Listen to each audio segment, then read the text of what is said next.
चक्षुरुन्मीलितं येन तस्मै श्रीगुरुवे नमः। श्रीचैतन्यमनोभीष्टं स्थापितं येन भूतले स्वयं रूपा कदा मह्यं ददाति स्वापदान्तिकं।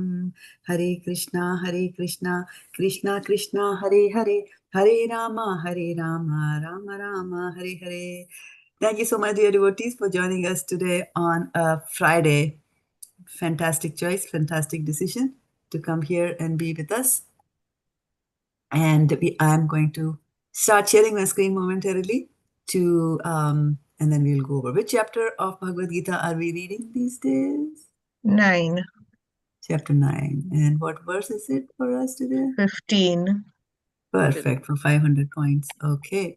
Varshana Mataji is joined. Yeah, she joined, I saw that. Okay, so I am going to start sharing my screen here and we will do our Friday business, which is to read the one chapter of Bhagavad-gita. We will both read, we'll read two verses each, okay? And then switch. And I think that must be Subodhini joining us on iPhone. Wait, did you say 2, Mataji? 2? Yeah. Okay. Yeah. And who is that on the iPhone? Is it Garima? Oh, it is Rekha Mataji. Okay. Hare Krishna Mataji. Hare Krishna, Dandat Pranam. Hare Krishna, Okay, and now Pranam. it is Garima also joining us. This is fantastic. So who all can read today? I can't read, Mataji. I'm driving. I can't. And who's that? Rekha, you? Garima. Okay. All right. We will miss you reading. You're reading. Okay. But if you have questions, please do chime in. And I am going to start sharing the screens, which is always a dicey thing. And we'll see how that goes. Where is my... I also wanted to share the... Okay, this one.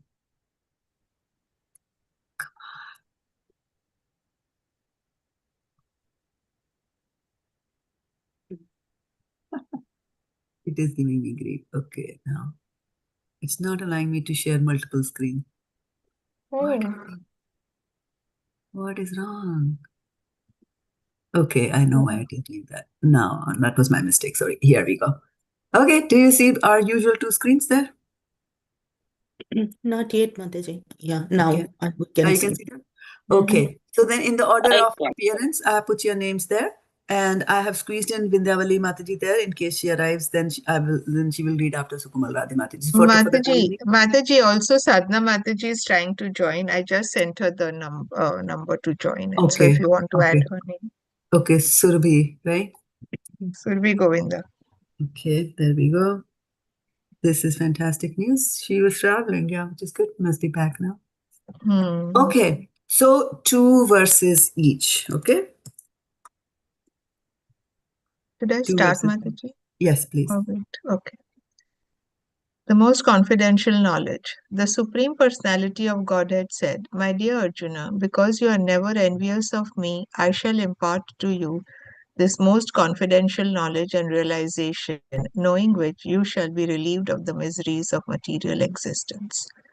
This knowledge is the king of education, the most secret of all secrets. It is the purest knowledge, and because it gives direct perception of the self by realization, it is the perfection of religion. It is everlasting and it is joyfully performed." Text 3 is Mataji. Those who are not faithful in this devotional service cannot attain me, O conqueror of enemies. Therefore, they return to the path of birth and death in this material world. By me, in my unmanifested form, this entire universe is pervaded. All beings are in me, but I am not in them. Hare Krishna ji. Mataji, screen थोड़ा नीचे कर दो. I can't read the first line. Thank you. And yet everything that is created does not rest in me.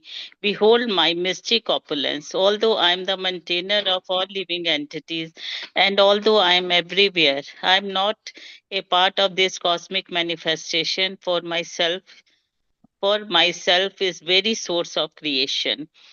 Understand that as the mighty wind blowing everywhere, rest always in the sky. All created being rest in me. Hare Krishna. O son of Kunti, at the end of the millennium, all material manifestations enter into my nature, and at the beginning of another millennium, by my potency, I create them again. Text 8. The whole cosmic order is under me. Under my will, it is automatically manifested again and again. And under my will, it is annihilated at the end. O Dhananjaya, all this work cannot bind me. I am ever detached from all these material activities, seated as though neutral. Text 10. This material nature, which is one of my energies, is working under my direction. O son of Kunti, producing all moving and non-moving beings. Under its rule, this manifestation is created and annihilated again and again. Hare Krishna. Mataji, Surbi Govinda said she can't read. She has a sore throat. Oh, okay. Okay, I will. Hare Krishna, everybody. I will read. Those who are thus bewildered are attracted by demonic Fools deride me. Fools deride me when I descend in the human form. They do not know my transcendental nature as the supreme Lord of all that be. Those who are thus bewildered are attracted by demonic and atheistic views. In their deluded condition, their hopes for liberation, their fruitive activities, and their culture of knowledge are all defeated. O son of Pritha, those who are not deluded, the great souls, are under the protection of the divine nature. They are fully engaged in devotional service because they know me as the Supreme Personality of Godhead, original and inexhaustible. Always chanting my glories, endeavoring with great determination, bowing down before me, these great souls perpetually worship me with devotion. Others who engaged in sacrifice by the cultivation of knowledge worship the Supreme Lord as the one without a second, as diverse in many and in the universal form. But it is I who am the ritual, I the sacrifice, I offering to the ancestors, the healing herb, the transcendental chant. I am the butter and the fire and the offering. I am the father of this universe, the mother, the offering to the ancestors. Oh, Sorry, I am the father of this universe and the mother, the sport and the grandsire. I am the object of knowledge, I the purifier and the syllable Om. I am also Rig, the Sam and Yajur Vedas. I am the goal, the sustainer of master, the witness, the abode, the refuge, and the most dear friend. I am the creation and the annihilation, the basis of everything, the resting place and the eternal seed. Hare Krishna Ji. Hare Krishna. O Arjuna, I give heed and I withhold and sinful therein. I am immorality. Immortality. I am I immortality. am immortality, and I am also death personified. Both spirit and matter are in me. Those who study the Vedas and drink the Som juice, Soma. seeking the Soma, not Som Soma juice. juice, Soma juice. Soma Every juice. Friday. Yes. Som, no Som.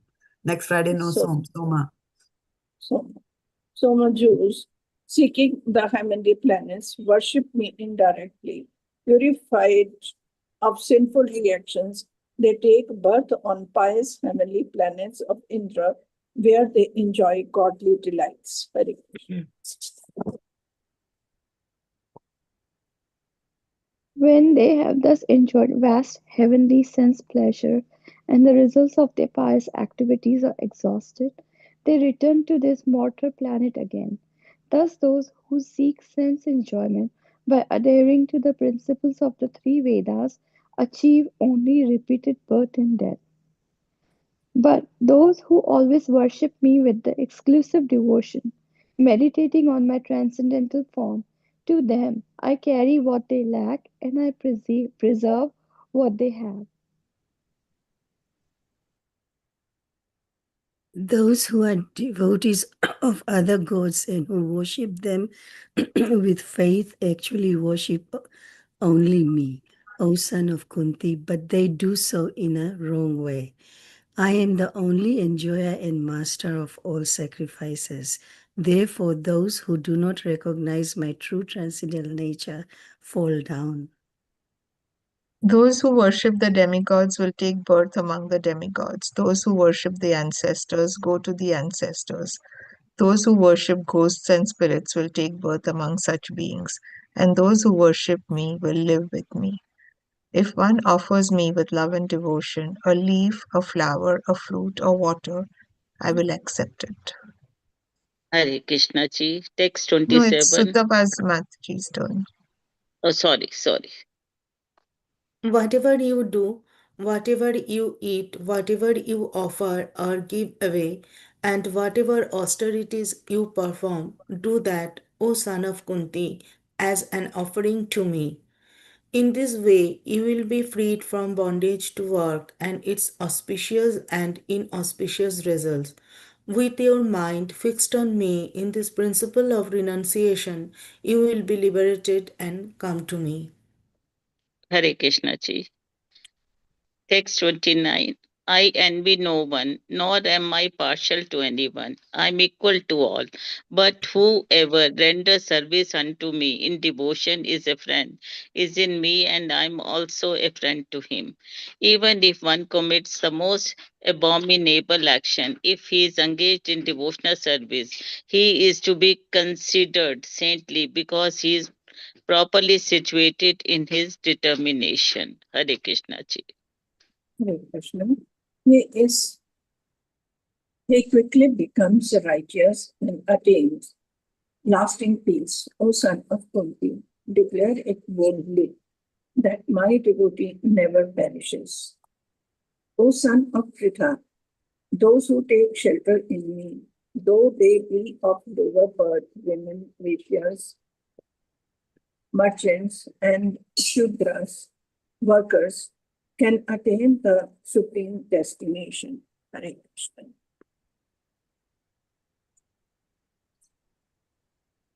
How much more this is so of righteous Brahmanas, the devotees and the saintly kings. Therefore, having come to this temporary miserable world, engage in loving service unto me. Engage your mind always in thinking of me. Become my devotee. Offer obeisances to me and worship me. Being completely absorbed in me, surely you will come to me.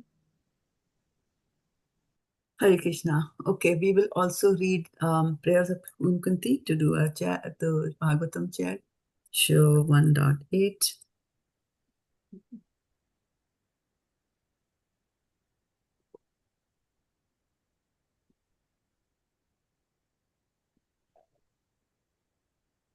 Okay, we'll continue reading 2 verses each. Whose turn is it?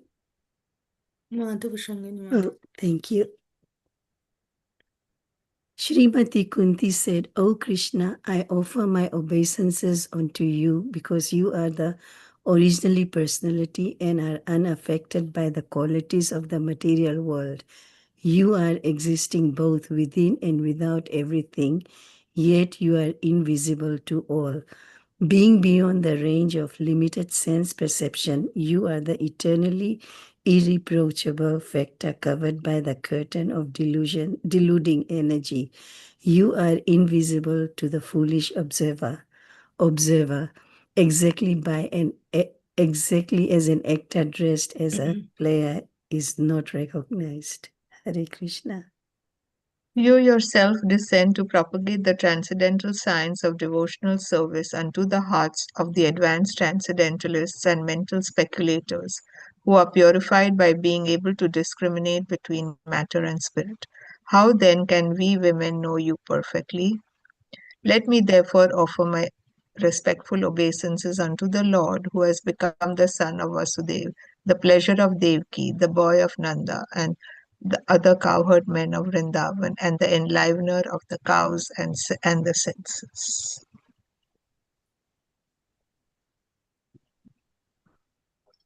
My respectful obeisances are unto you, O Lord, whose abdomen is marked with a depression like a lotus flower, who are always decorated with garlands of lotus flowers, whose glance is as cool as the lotus, and whose feet are engraved with lotuses. O Rishikesha, master of the senses and lord of lords, you have released your mother Devaki, who was long imprisoned and distressed by the envious king Kangsha, and me and my children from a series of constant dangers. Hare Krishna ji. My dear Krishna. No, My no, no, dear no, Krishna. no. Let her complete. Text 24. So, My dear Krishna, your Lordship has protected us from a poisoned cake, from a great fire, from cannibals, from the vicious assembly, from sufferings during our exile in the forest, and from the battle where great generals fought. And now you have saved us from the weapon of Ashwatthama. Yeah. So I just wanted to let you know that since these days we are doing 2 verses each, right? So just something to note that when you start reading, it will be an odd number, okay? And where you will finish, it will be an even number. So like 23, 24 is what Sutapada, right? It started that. So there will be no confusion, right? You just be paying attention to that part, right? Also, since these are Shastras, and while you're reading it, I want you to pay a lot of attention, right? Be completely focused on reading the Shastra so that you don't misread or drop words and not read them or add words on your own. I'm noticing that is happening today in the class, right? So need to bring back our focus and attention to this class, okay? You have come here by your own choice, right? So pay a little bit more attention. You've already taken the first step by conquering your mind. The mind would have told you so many other things, but you have come to the class. Now try to fight the mind a little bit more by staying focused on the class, right? So first thing is to know which verses you are to read. Second thing is to know after whom are you going to read. So the list is already there. You have to just move your eyes and see it there and then continue reading, okay? So then let's get started with Jyoti Mataji on text 25. Hare Krishna Mataji. I wish that all those calamities would happen again and again, so that we could see you again and again. For seeing you means that we will no longer see repeated births and deaths.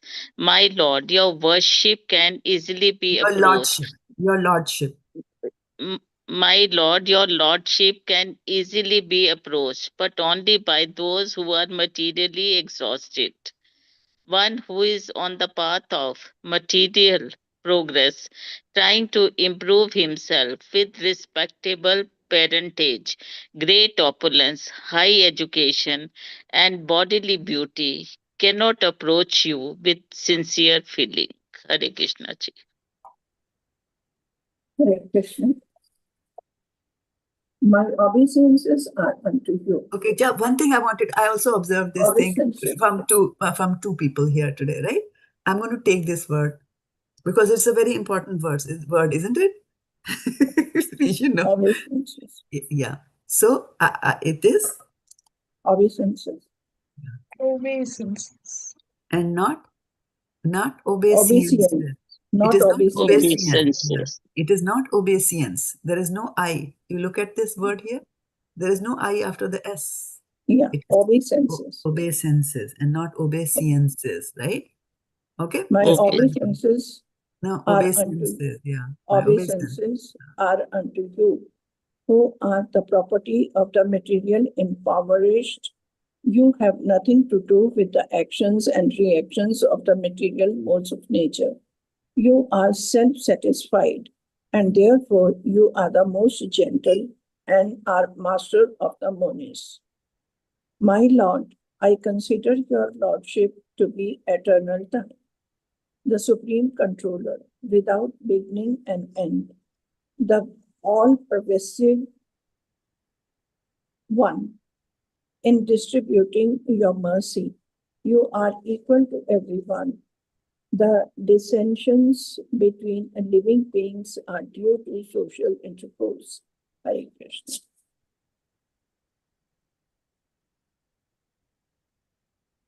O Lord, no one can understand your transcendental pastimes, which appear to be human and so are misleading. You have no specific object of favor, nor do you have any object of envy. People only imagine that you are partial. Text 30. Of course, it is bewildering, O soul of universe, that you work though you are inactive, and that you take birth. Though you are the vital force and the unborn, you yourself descend amongst animals, men, sages, and aquatics. Verily, this is bewildering. My dear Krishna, Yashoda took up a rope to bind you when you committed an offense, and your perturbed eyes overflooded with tears, which washed the mascara from your eyes. And you were afraid, though fear personified is afraid of you.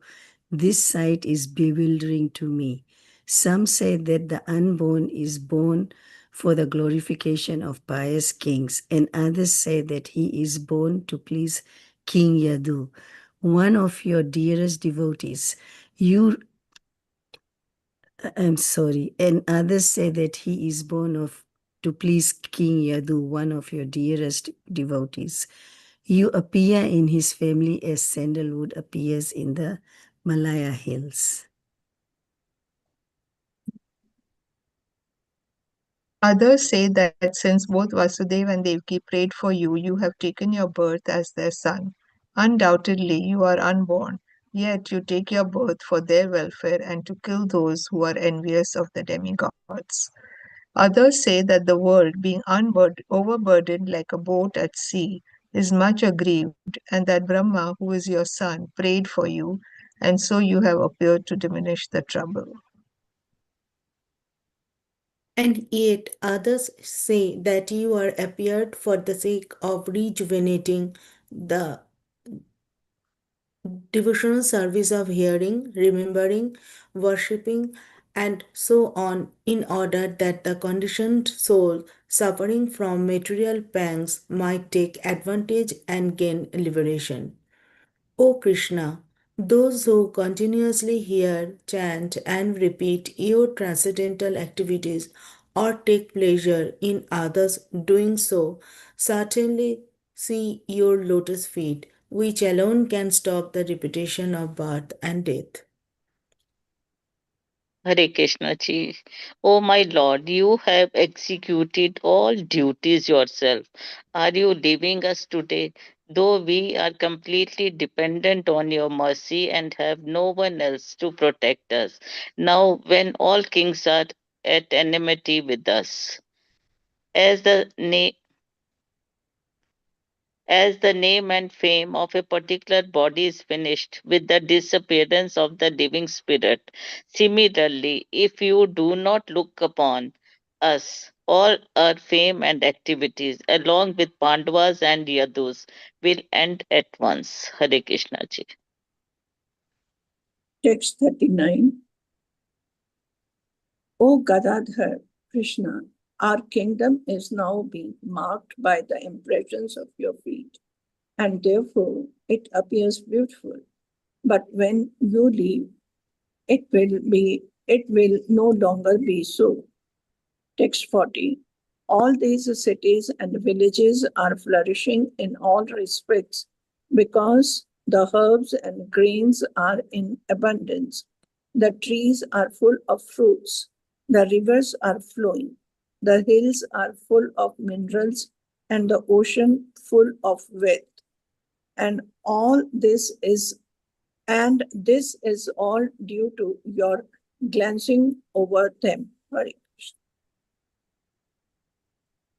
O Lord of the universe, soul of the universe, O personality of the form of the universe, please therefore sever my tie of affection for my kinsmen, the Pandavas and the Vrishnis.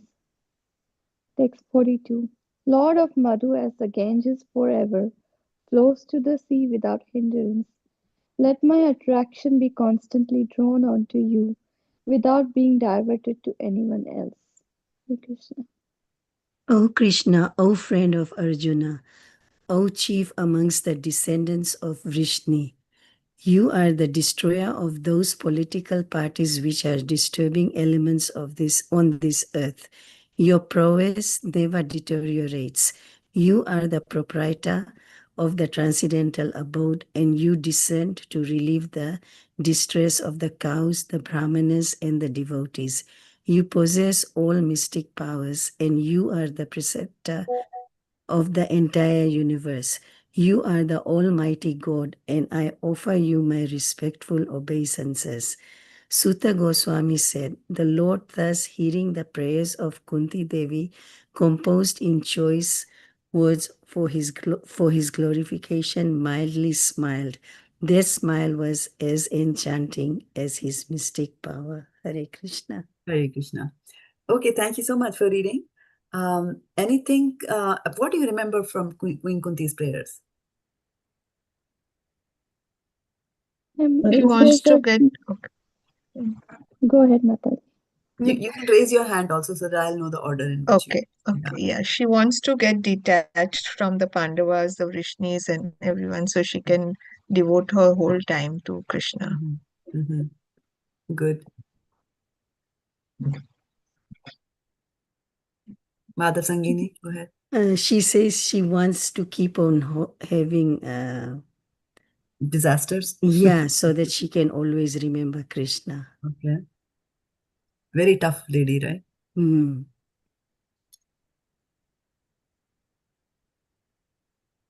Anything else? Sukumar, you were trying to say something in the beginning? Oh, you already said. Yeah. Yeah, I just said it. Yeah.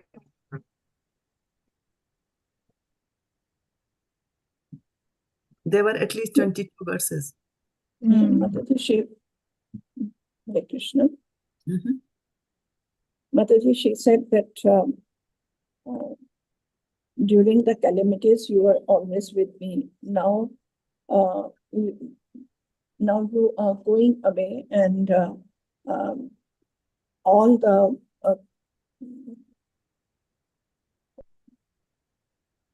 and whatever was there will not be there because your feet are imprinted on this soil, and this glory will not be there when you go away. So she prays to him to not leave. Yeah.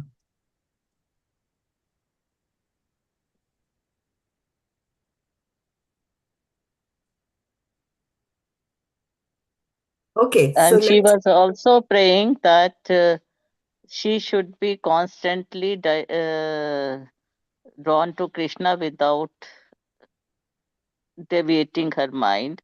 And she was worshipping, I mean, say different qualities of Krishna she was describing. She was praying for different, I mean, say she's praising, no, not the word I'm getting, but she was,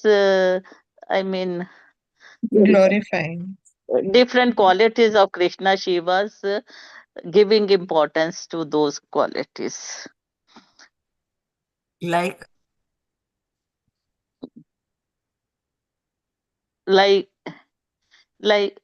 she she was describing the waist, and then there is a mark, and then he's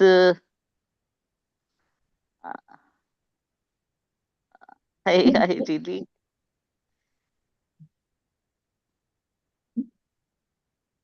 Anybody else would like to help out?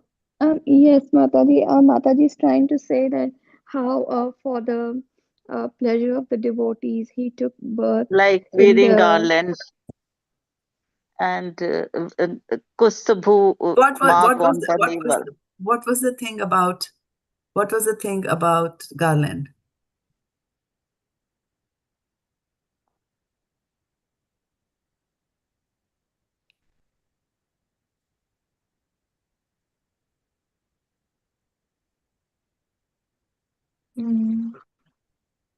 The lotus flower. Yeah, the garland is a lotus flower. Now, what Lotus was it? flower. Yeah, and what was it about the lotus flower? About lotus flowers as such? It's compared to Mataji, his that glands. verse, Nama Pankaj Nabhaye, Nama Pankaj Maline, Nama Pankaj Netraye, Namaste Pankaj Angraye. Angrahe, right? So he used the word lotus so many times to describe him, right? It's right there on the screen in front of you. Yeah, my respectful obeisances are unto you.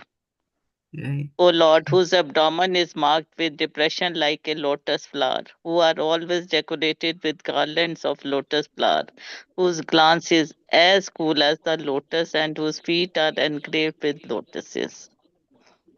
Yes, this is what, but I just couldn't remember. This was in my mind. Yeah. And it, like I was imagining the lotus flowers and everything when we were reading this. Good. And what was it about? Somebody was talking about his birth. Like he for the pleasure of a devotee, he took a birth in a devotee's family, and also like he descends. Like there's a verse that he descends just for the pleasure of the devotees, and also to establish the religious principles. And he was born in the Yadu dynasty. So Mother Kunti was glorifying him, Krishna, that just for the pleasure of the devotees, he takes birth even though he's unborn. Right. So the 4 or 5 verses are there, right? Yes. That talk about that. Okay, good. Right. So keep like when you're reading Queen Kunti Maharani, these are the things that we should now continue to collect and keep in our mind, right? Otherwise, just reading it like that without retaining anything. So keep on capturing the essential pieces of information that she's giving, right? There are 5 or 6 buckets under which she talks about that, right? One was how she describes him in terms of lotus flower. Then also you talked about how he takes his birth, right? There were 4 or 5 verses there. Second was also how she's getting everything because of Krishna. And then also she talks about calamities. And she also talks about giving up attachment so that she can focus on the Lord, right? Right. So, okay, so that's good. Anything you remember from chapter 9 of Bhagavad-gita? Anything that stuck you there?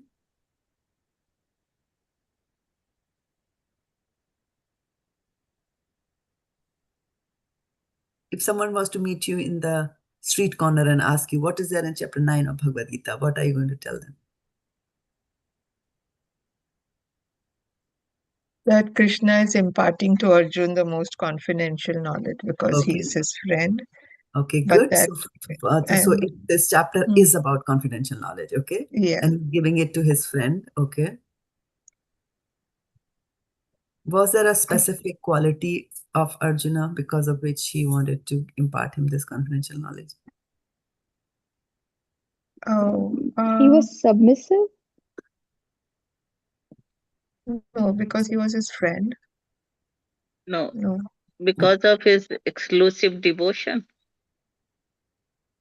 No, There because was Arjuna is never envious of him. envious of Yes, Krishna. it's Yeah. envious of him. Anasuya Yes, way, yes. right? The word is used Anasuya way, right in the beginning of the chapter. Okay. So let's get down to today's verse and then we will come back and look at some other thing. jñāna-yajñena cāpy yajanto upāsate ekatvena pṛthaktvena bahudhā viśvato-mukham. jñāna-yajñena cāpy yajanto upāsate ekatvena pṛthaktvena bahudhā viśvato-mukham. jñāna-yajñena cāpy yajanto upāsate ekatvena pṛthaktvena bahudhā viśvato-mukham.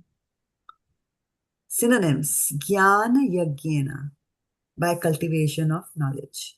Cha, also. Api, certainly. Anye, others. Yajantaha, sacrificing. Mam, me. Upāsate, worship. Ekatvena, in oneness. Pṛthaktvena, in duality. Bahudhā, in diversity. Viśvato-mukham, and in the universal form. Translation: others who engage in sacrifice by the cultivation of knowledge worship the Supreme Lord as the one without a second, as diverse in many, and in the universal form. Purport by Srila Prabhupada. Srila Prabhupada ki jai. This verse is a summary of the previous verses. The Lord tells Arjuna that those who are purely in Krishna consciousness and do not know anything other than Krishna are called Mahatmas. Yet there are other persons who are not exactly in the position of Mahatma, but who worship Krishna also in different ways. Some of them have already been described as the distressed, the financially destitute, the inquisitive, and those who are engaged in cultivation of knowledge. But there are others who are still lower, and these are divided into three. He who worships himself as one with the Supreme Lord, he who concocts some form of the Supreme Lord and worships that, and three, he who accepts the universal form, the Vishrup of the Supreme Personality of Godhead, and worships that. Out of the above three, the lowest, those who worship themselves as the Supreme Lord, thinking themselves to be monist, are most predominant. Such people think themselves to be the Supreme Lord, and in this mentality, they worship themselves. This is also a type of God worship, for they can understand that they are not the material body, but are actually spiritual soul. At least such a sense is prominent. Generally, the impersonalists worship the Supreme Lord in this way.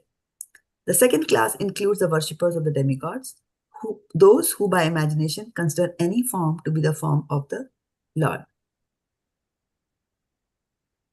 And the third class includes those who cannot conceive of anything beyond the manifestation of this material universe. They consider themselves the universe to be the supreme organism or entity and worship that. The universe is also a form of the Lord. So, what did we hear? Bits, pieces, words, sentences, concepts, paragraphs. Give it back to the class. The different kinds of people who worship Krishna. Okay, good. And what were some of the different types he has cited here? The universe is the form of the Lord. Okay. Also mentioning about the impersonalist, monist, that they mostly worship on a Brahma Jyoti form. Like, did he talk about Brahma Jyoti here? No, he did say, but I'm just saying, does it mean that? Okay. Like, impersonalist thinking himself to be one with the God? Impersonalist is not necessarily thinking that he is God. Impersonal just says God doesn't have a form, and so Brahma Jyoti, right? Okay. Yeah. Like a it's talking about the monist. Okay. And then the others worship the demigods, and some concoct the form of a god. And what was the last one? Last one was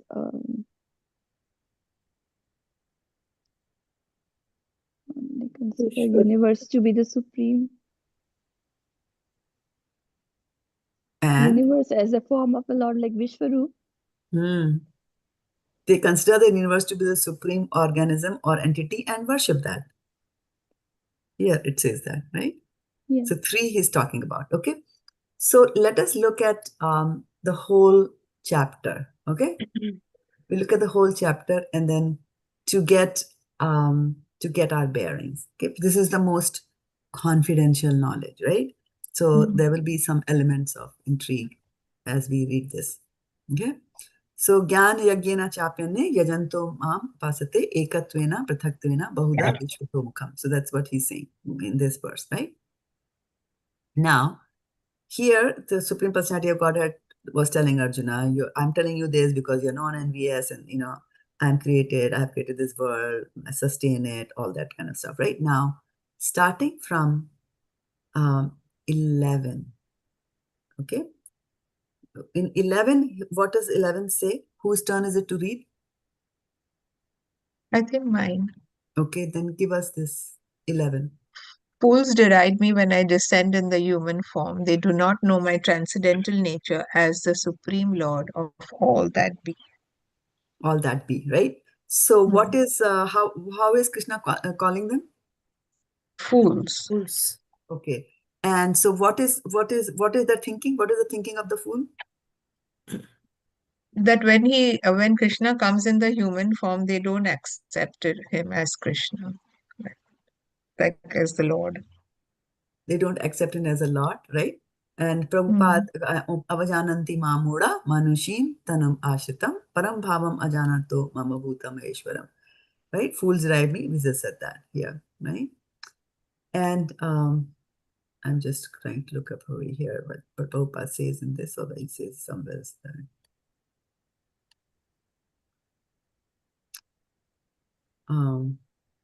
It had a very long, it's a very important verse. It has a very long purport. Yeah.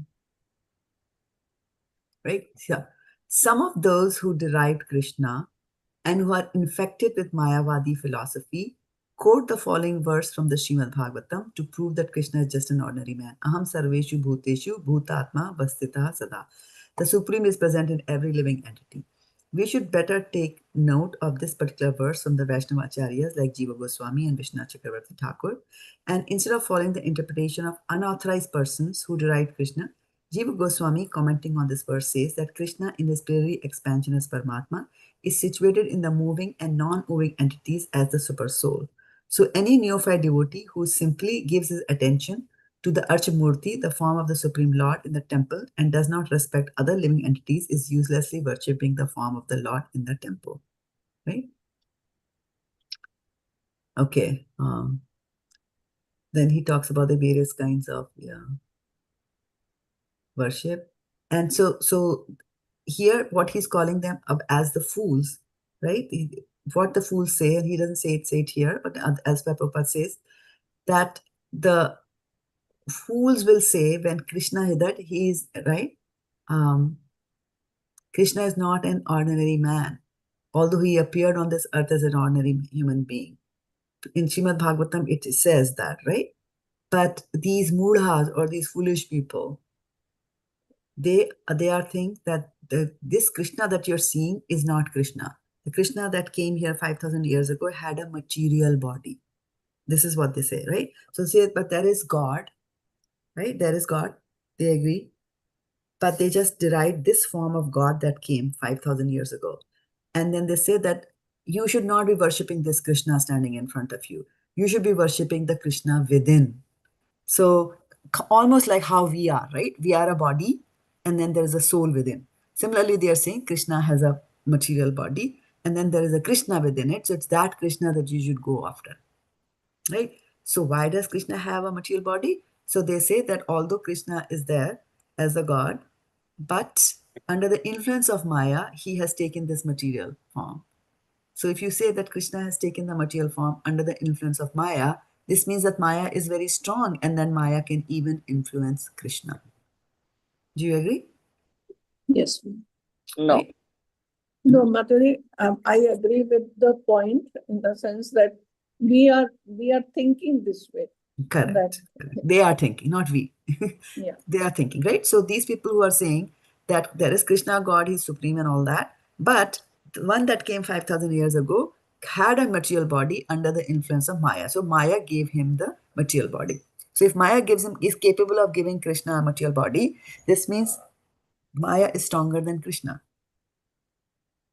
Right? Because Maya can control Krishna and say, hey, now you enter into this body. And now you grow and you shrink like that. Right?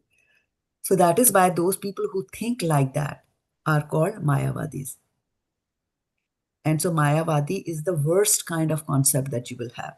Because what they're doing is when Krishna came, Krishna is avatar. Avatar means from the heavens, you just from the transcendental world, you just come down as it is. You're just, descending like that. So, and then what they're saying is they're deriding. Who were the people who derided Krishna when he came here? Fools. Mm-hmm. Fools. Fools. Yeah. No, I'm asking for examples of Oh, fools. oh. Kauravas. Kauravas, yes. They didn't see that. Yeah, And then Shishupal, Dantavakra, Shishupal, right? Kamsa. Yeah, Kamsa, right? So what Krishna is calling them, they call it Mulas, like fools of the highest category. That is what he's calling them. Okay. Now, if we go back to our chapter number 9. So this is one extreme, one end of the spectrum of various kinds of people who connect with Krishna. So one type over here, are they saying, oh, no, this is a human being. This is not Krishna. Krishna is somebody else inside him or maybe outside, whatever, right? But this is not Krishna. Okay. Then what happens to them? Who is going to tell me? Who's next in line to read? What happens to these people who are fools and they descend him? Text number 12 is going to tell us. Yes, ma'am. Those who are thus bewildered are attracted by demonic and atheistic views. Atheistic views. In that deluded condition, their hopes for liberation, their fruitive activities, and their culture of knowledge are all defeated. Right? So that is the ultimate, consequence of thinking like that. So if you are a Mayavadi, this is what's going to happen to you. And Krishna is saying that's the worst kind of a most foolish thing that you can do. And they are the lowest, Mayavadis are at the lowest spectrum. And that's why Srila Prabhupada is constantly doing Mayavad bashing, right? Every time he's constantly bashing them up. Okay. Then, so that was one, the worst, right? And now Krishna is also telling Arjuna about the best, right? So this is all confidential knowledge. He's telling you the best and the worst. Now, the best is text number 13, okay, and 14. So who's going to give me text 13? Jyoti. Yeah. O son of Pritha, those who are not deluded, the great souls, are under the protection of the divine nature. They are fully engaged in devotional service because they know me as Supreme Personality of Godhead, original and inexhaustible, always chanting my glories, endeavoring with great determination, bowing down before me. These great souls perpetually worship me with devotion. Nice, right? So now on the other extreme, what are people doing? They are engaged in devotional service. Devotional service. And what do they do? They're chanting, glorifying. Chanting and bowing down Bowing down. with devotion. And what about their determination? Yes, with great determination, bowing down before me. Right? So they do that. So the one extreme was the Mayavadis, other extremes are the Mahatmas here. Okay? And then text number 15 is going to talk about the in-between. Right? So there's a spectrum of different kinds of people who worship. There's one spectrum who are saying, oh, this Krishna over here is a human being. But there's a Krishna inside him. That's the one I'm going after. And then on the other end, the best end are the Mahatmas who are constantly chanting his glorification, right? They have a lot of determination and they are doing that. And now in this verse from today, where it says, jñāna-yajñena cāpy anye yajanto upāsate ekatvena pṛthaktvena bahudhā viśvato-mukham. Okay? So ekatvena. And then in the let's see in the word by word, what is he saying about ekatvena? In oneness. Right? So Mayavadis, we talked about in Ma Mudha, that verse, right? 11 and 12, we talked about What are Mayavadis? What do they think about Krishna? And what is the consequence of thinking like that, right? All their efforts go wasted. Okay? Then ekatvena is oneness. Oneness or Brahmavadi is also another word that people use for that, right? So ekatvena is oneness with Lord. I am one with the Lord, same as the Lord. And then ekatvena, pṛthaktvena. Pṛthak, bahudhā, right? Pṛthaktvena and bahudhā in diversity. So one of these in middle kind of people in the middle of the spectrum, right? One is the ekatvena, who think they are same as God or God. And then the next one are pṛthaktvena, they think they're different, and bahudhā, and they go and worship different kinds of God. Basically, pṛthaktvena bahudhā is referring to those who worship the demigods. Okay? Ekatvena, pṛthaktvena, bahudhā. And then the third type over here is viśvato-mukham. Viśvato-mukham is the universal form. Right? Universal form. So what are the three types that I mentioned here? One Ekatvena. is ekatvena, means they feel oneness. Then pṛthaktvena, they feel they are different. And bahudhā, they worship the different demigods. And Right. then there are those who worship the universal form of the Lord, viśvato-mukham. Yeah. So there is oneness, through oneness, that you are also a spirit, I am also a spirit. So for the first one, ekatvena, the type of devotees who are thinking about that, they are not bad. Bad are the Mayavadis who are, look at Krishna and say he's not Krishna, Krishna is something else. These are, at least they are good because they have come over they have come beyond the material concept. So they are saying, okay, I am not the body, I am the soul. And they think that, the soul is the same as God. So they will even start worshipping themselves, right? So that is the ekatvena. About ekatvena, Krishna is going to talk more about this kind of a concept when we think we are the same as God. In chapter 12, Arjuna will ask that question, personless, impersonless, and that all that thing that happens there. So ekatvena, pṛthaktvena, bahudhā viśvato-mukham. Okay, right? So for before I go to the bahudhā viśvato-mukham, I wanted to mention pṛthaktvena. Pṛthaktvena is in duality. They think they are different, but then they don't worship Krishna, because thinking yourself to be different from Krishna and worshipping Krishna are the Mahatmas that were mentioned in here. Let me bring up the whole chapter. Hare Krishna, Mataji. Yeah, go ahead. Mataji, pṛthaktvena, one understands that God is higher than me. He is pṛthak. He is higher than me, and I am lower. I am different than him. So different than him, but they don't worship Krishna. They will worship anybody. Like demigods, right? So that's why ekatvena, pṛthaktvena, bahudhā. Pṛthaktvena and bahudhā are coming together. Bahu means many, right? Different demigods, 31 crore demigods, like that, right? So here, I'm explaining to you the spectrum of devotees, the different kinds of devotees. This is the lowest type of devotees, right? The Mayavadis, right? This one is the best of the devotees, the Mahatmas. And in chapter 15, we are talking about those who are in between. Okay? Now, as we continue in this particular chapter, about the pṛthaktvena bahudhā. Pṛthaktvena bahudhā is those who think themselves separate from God, but they are worshipping the demigods. So let's see what happens to them, right? I'm just going to scroll over. Text 25. Whose turn is it to read? Those who worship the demigods will take birth among demigods.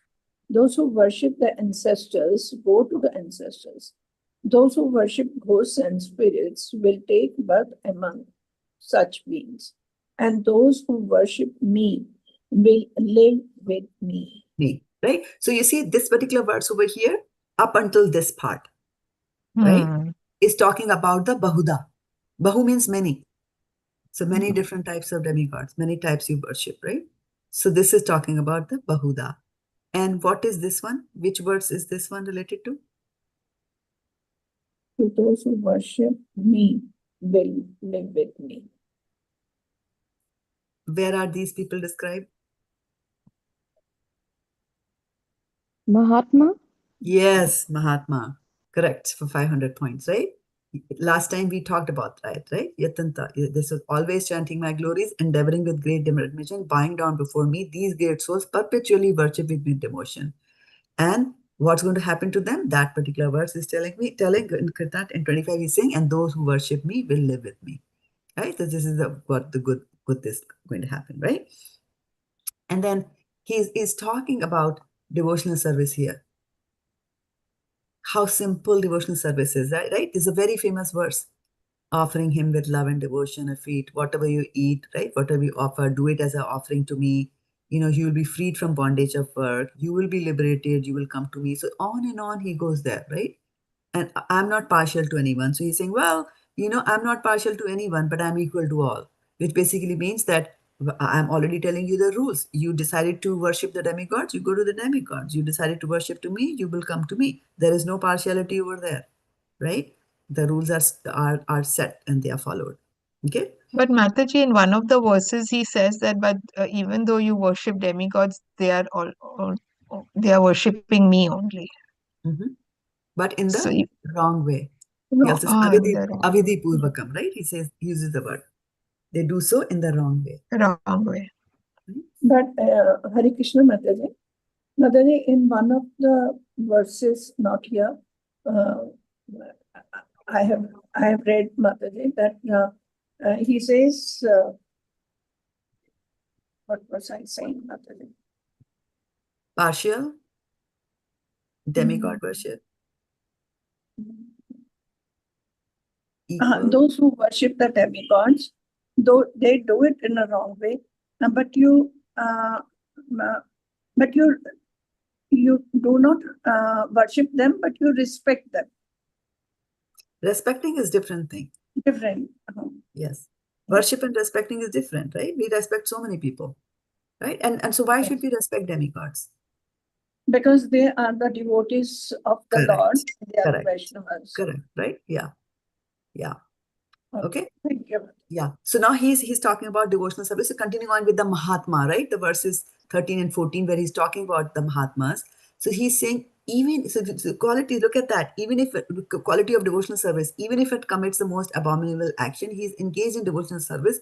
He's to be considered saintly because he's properly situated in determination, a devotee. Again, continuing on with that Mahatma, if a Mahatma sometimes does anything wrong, what he's saying, he quickly becomes righteous and attains everlasting peace. O son of Kunti, declare it boldly that my devotee never perishes. So he's telling you everything about devotional service. And then he goes even further there. In 32, he tells, O son of Pṛthā, those who take shelter in me, though they be of lower birth, women, Vaishyas, merchants, and Shudras, can attain the supreme destination. Right? So he's glorifying devotional service, and he's saying, even if the merchants, Vaishyas, Shudras can get it, what to talk about the righteous Brahmanas? They will definitely get it. Those are the second initiates, right? And he's saying, engage your mind always in thinking about me, right? So, of the three types that we have talked in today's verse here, ekatvena, right? Pṛthaktvena of the demigod worship, and then bahudhā viśvato-mukham. Viśvato-mukham. So what happens in the viśvato-mukham is that people know, these people know that there is God. They know that God is great, right? We see that word being used everywhere. God is great. Okay. So when God is great, then what exactly is greatness? When you say God is great, what does it mean that God is great? Right? We have to define that. So they will equate greatness, right? According to them, greatness is if something is very big and huge, that is great. Like Himalayas are the great, or the great dividing ranges, right? They talk about mountain ranges like that. So they will think that greatness means big. And so what is something big that they see around themselves, right? What big that they see is that they look at the nature. They look around themselves and they see big mountains, gushing rivers and all that, right? So they will say, okay, this is God. So they will see God in everything, big and huge, right? Huge ocean. So then they start, or something very powerful, like a snake, that a cobra that can bite you and kill you. Oh, this is great. So they will start worshipping these items that you see in the material nature, right? So they will do that. And we read about that. We will read about that in Bhagavad-gita in chapter 11, where Krishna is going to reveal his universal form to Arjuna, right? Like that. So this whole universe, which is a material form of the Lord, right? This universe is all material, and they think this is Lord, and then they will start worshipping the Lord like that, right? And then when they talk about, and Srimad Bhagavatam talks about that, in the 5th canto of Srimad Bhagavatam talks about some of the planets that can be set. And actually in the Bhagavad Gita, Krishna tells Arjuna that I'm going to show you the universal form and you see whatever you want to see in it.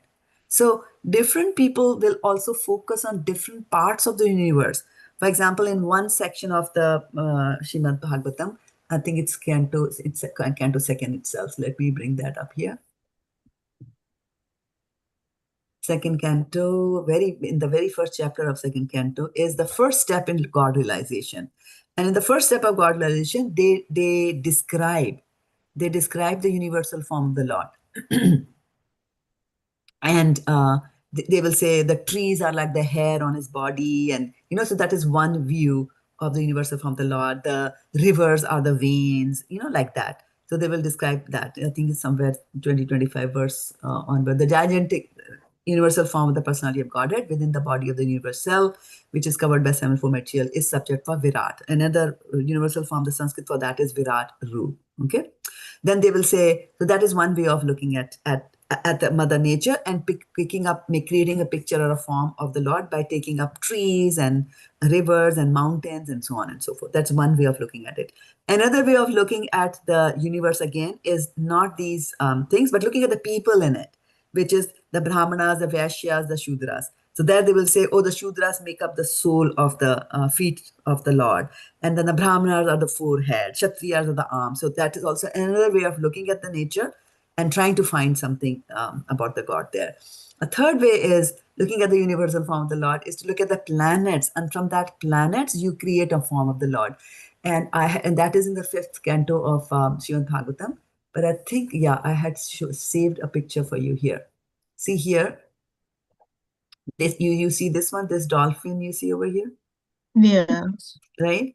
So this is what this is, and you see this whole so many dots you see over here. So these dot is the inside of the Brahmand, right? So remember the egg-shaped thing and on the top is Brahma, and then there are 14 planetary systems, right? So planetary system has got millions and millions of planets. So you see all these are planets that you see over here, which in the science you also call as the galaxy. Okay, so this is the galaxy. Now, some of the rishis, what they will see is all this is also planets only, right? This is planets only, but within the planets, they see a shape. Just like when you go and look at the stars in the night, you see the Sapta Rishis there, right? So they have a certain shape. They are always there in a particular shape there, right? So similarly, they see some planets in a particular shape, like the Dhruv planet is somewhere over here, Saptarishis are somewhere over here, and all that, right? So 5th canto of Srimad Bhagavatam, for those who are interested, describes this. And so this set of planets, this subset of planets, this is shaped like a dolphin, And this dolphin, this is Dhruva. Dhruva planet is here, and all the planets of the universe kind of rotate around the tail of this dolphin. So some of the what is that called? The worshippers of the universal form of the Lord will see the Lord in the form of a dolphin, and they meditate on that. They'll meditate on that. So bahudhā viśvato-mukham is talking about the third type, which is there, right? So when we are looking at the universe, viśvato-mukham, that is known as pantheism or panthvad that people say. Pantheism actually sees God in everything. Everything is God, right? For them, everything, plant, everything. And then bahudhā viśvato-mukham is bahudhā, many. Many means polytheism. Polytheism, that's why our culture is sometimes accused of, like, you have got so many gods. It's not that we've got so many gods, we've got so many demigods. For us, God is still the one over there, right? And then there we have the Brahmavads, where people think that, I'm the same as the Lord, and they start to worship themselves as well. Okay, so viśvato-mukham, the ones who look at the material nature, they will be at the lower grade, because they're still dabbling with the material nature. The spiritual concept has not come to them, right? But then higher than them are the demigod worshippers, because they know. Higher than that is the because they think that they are there is something. They look at the beauty of this material world, and they see the sun is rising, rain is falling. So they're looking at the material world, but then they think there must be some controller there. There must be something that is controlling them. So that's what. Who is that? That is God, they say. So that is why Varun Devta, Indra Devta, all that become God for them. They'll start praying them. And then, the others are where they think that, well, there is God, and then I am also of the same spiritual quality. And then they start to worship themselves like that. Okay. So I will stop here and take any reflections or comments or questions for a few minutes that are left. Hare Krishna, Mataji. I have a question, Mataji. Why do they worship themselves? They think that they are equal to God, and at the same time they say God. Because they can't see God. They can't see God. Remember, these people at one extreme. Why can't they worship God? Yes, they can. And when they start worshiping God, they become verses 13 and 14. They become the Mahatmas. They start doing that once they get the realization. So this is gradual stages through which a person can go. A person can go through these stages. By worshipping the universal form constantly over there, by the mercy of a devotee, he might come to a level where they say, okay, there is something spiritual over there, and you're also spiritual. You're not the body, you are the soul. They're like, okay, and I am similar to God. I still don't know who is God, but I know myself, so let me just worship myself. They do that. How can that be, Mataji? It's just impossible to believe. It's just incomprehensible. For a devotee, it is like that. Right? But a vast majority think like that. Especially these days in Kali Yuga. You belong to Satyuga, Madhuri. So basically that is equivalent to like self what is that called? Who thinks only about self, like Self-aggrandizement. Is that yeah, what? Yeah. similar to that, right? Yeah. Yeah. So, but we have to remember, there is a difference between these people, right? Ekatvena and Mayavadis. That is the important distinction that you should keep in your head. And that is, just hold on for a second. And that is what tell me about Mayavadis. What is the deal with Mayavadis? How did we define Mayavadis today? As oneness. They do not believe in the form of God. They There is believe that no- Maya is stronger than Krishna. Say that again. Maya is more stronger than Krishna. Maya is stronger than Krishna, exactly, for 500 points. That's what they said. So what they do is they deride the form of Krishna. When Krishna descends here, they say this is not Krishna, this is a material person. Okay? That is the worst thing. These ones who are here are slightly better.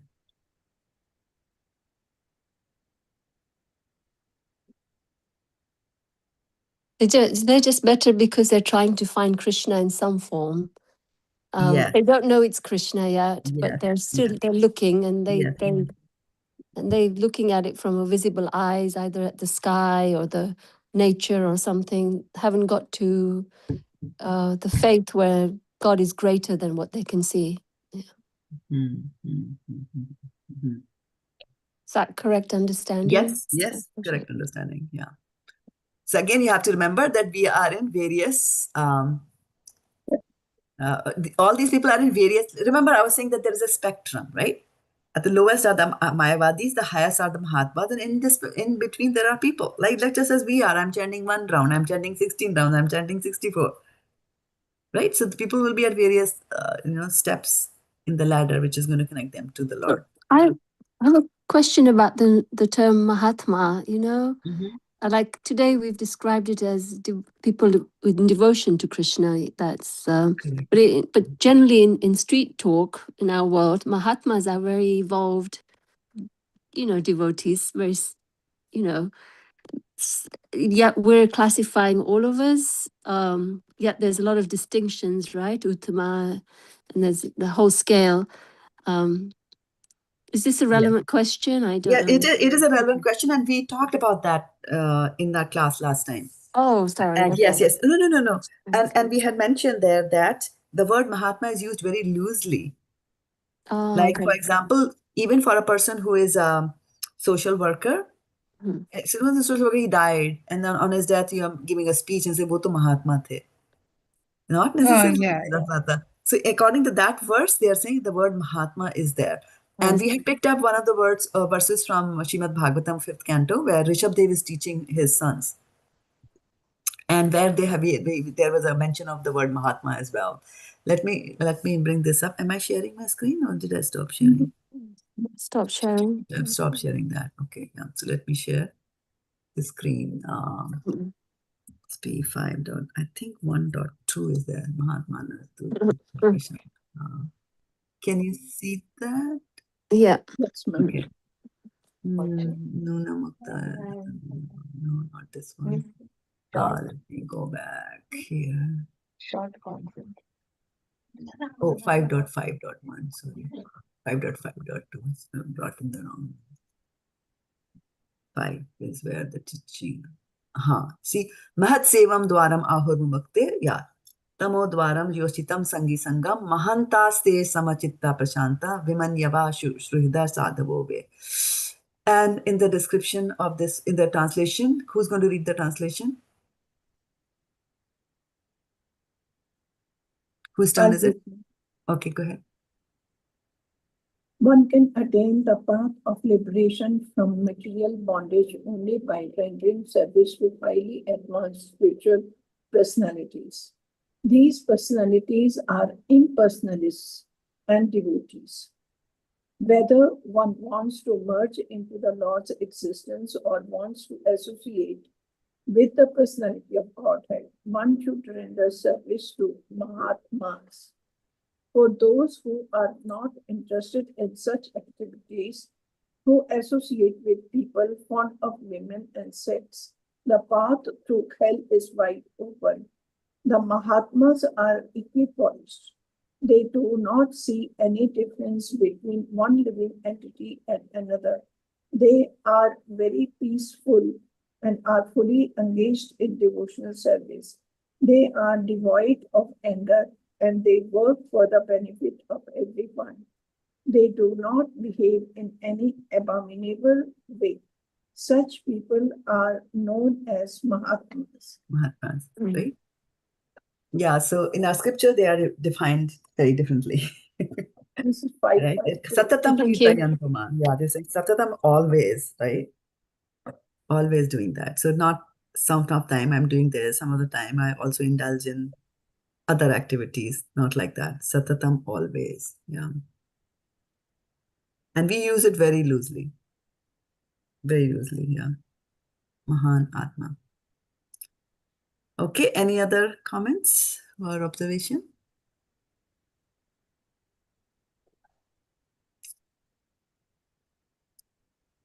Okay, if not, then we will call it a day. Were you saying something, Varshana Mataji? Mataji, there are many questions coming in my mind, but okay, go ahead. Ask. Give me the topmost question. Mataji, the Mahatma, I was just thinking about Mahatma only. That so what all qualities should be of are there in a Mahatma that he is eligible to be called a Mahatma. And there are people, those who worship the, Krishna says, if you can't do this, do this. He tells Arjuna in the 12th chapter. And finally he comes to Bhakti Yoga. So Mataji, then what should we think of Mahatma and Bhakti Yoga? The one who does only Bhakti to Krishna, he thinks wholly solely that Krishna is the supreme and I have to just worship him. So he should be called a Mahatma. He's a Mahatma, but plus we read just now, right? Other things also. He does not see the difference between one entity and another. What is that verse in Bhagavad-gita that talks about does not see difference between one entity and another? Very famous verse.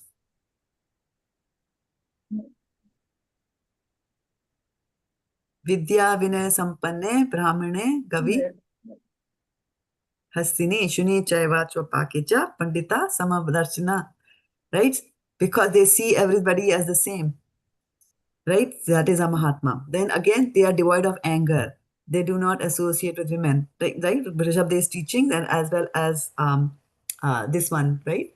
This is describing here. Plus in Bhagavad-gita verses 13 and 14 that we read last week, right? They were defining Satatam Kirtayanto Mam. Satatam, always. And Dhrita, they are strong in their determination. So we will call them as the Mahatmas, right? When you see all those qualities. So what I'm saying is not a term that we should loosely use. For a neophyte devotee, you say Mahatma. Like that, right? So reserve the term for people who are displaying these kind of qualities, right? Otherwise, we already have Prabhuji and Mataji. That is good enough. Right? Yeah. So Mataji, those who, again, with this question, there are people, those who worship the deity and do otherwise in a ritualistic way to the Lord and offering flowers and offering all this. This is your desire to offer it to the Lord.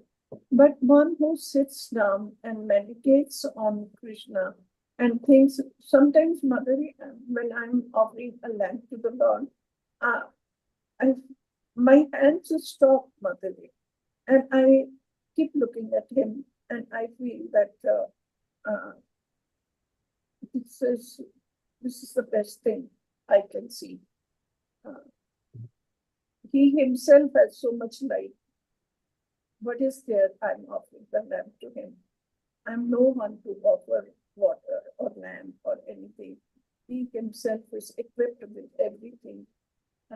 So why this feeling comes in the mind? And then my counter question to that is that after the feeling comes to your mind, why are you still doing it? Yes. Right? So first is why that feeling is coming? Because relationship is awe and reverence. When the relationship is of awe and reverence, that Krishna, you are the one who created everything, right? This rice that I made to make the kheer came from you only. If you didn't give the water, then where will it be, right? So because of the awe and reverence, this is coming, right? Now, why are you still doing it? There could be many reasons that a person could do it, right? One could be they promised. Other could be cultural momentum. Every devotee is doing it. They have deities in their home. They are offering. I should also offer it. Other could be there is fear also, because when there is awe and reverence, there is fear also, right? So because of fear, I will not do it. So as a person grows in devotional service, then their relationship with Krishna changes. And so then that relationship will start getting the other mellows, giving some food to Krishna because he's my friend. I'm also eating, why don't you eat with me? Like that, right? Or parental relationship, Vatsalya Ras, Laddu Gopal. I have to feed him 3 times a day or 12 times a day or whatever, like every 2 hours, like that. So So when you offer the food to Krishna, there was, and what he's saying is love and devotion. Patram pushpam phalam toyam. Tadaham bhakti. Do it with love and affection, just because you love. Sometimes you might even want to go and give it to him with gratitude that Krishna, I'm going to eat it and I just want to share it with you. Why don't you also have it? Because, like for example, if I come to your home and with a pot of kheer, right? And sit down and say, Vashana, I got it. You'll say, okay, chalo, let's eat it together. Although I have brought it, right? What's the big deal? You are giving it to me, but you will give it, right? Because of that relationship which is there. You don't want to enjoy it separately. You want to also enjoy it with the person who gave it to you, right? So that's also you will offer. So there are different moods and mellows in which you would like to offer food to the Lord. Is that okay to have that feeling? Yes, it's absolutely okay. We all start with that feeling. It's okay to have the feeling. And then we hear about Sanatan Goswami when he was begging and he would only get some chapatis and with no salt and he would just offer it to Krishna. And then when Krishna came in his dream and said that, you are offering me chapatis only, at least give me some salt. And then he goes and says to Krishna, I don't have any salt. You just eat this, whatever I have. So different devotees are at different levels of relationship with Krishna. And they might, they might behave differently. So slowly, as you continue to do devotional service, as you continue to chant, then your relationship will also grow, right? For example, earlier, if somebody brought like, a bag of mangoes, and then we would just take off a mango, eat. But nowadays, what happens? Somebody brings a bag of mangoes, we say, oh, no, I first have to offer it to him. See, so the relationship evolves and becomes better and better as you go. Right? Thank you. Okay, good questions. Yeah, keep them coming. All right, take care, dear devotees. It's 7:25 p.m. here. 8 o'clock almost in India and 10:30 in the East Coast. Have you come back, Mataji? No, Varshana? Mataji, Yes, India? I had to extend because of my treatment. And Okay. yesterday Okay. I came back from the hospital at 12 o'clock at night. Oh, wow. Okay. All right, then take care, please, everybody. Hope you get better. And we'll take it from here. Panchakalpatrubhyascha kipasindubhyevacha patitanam pavnibhyo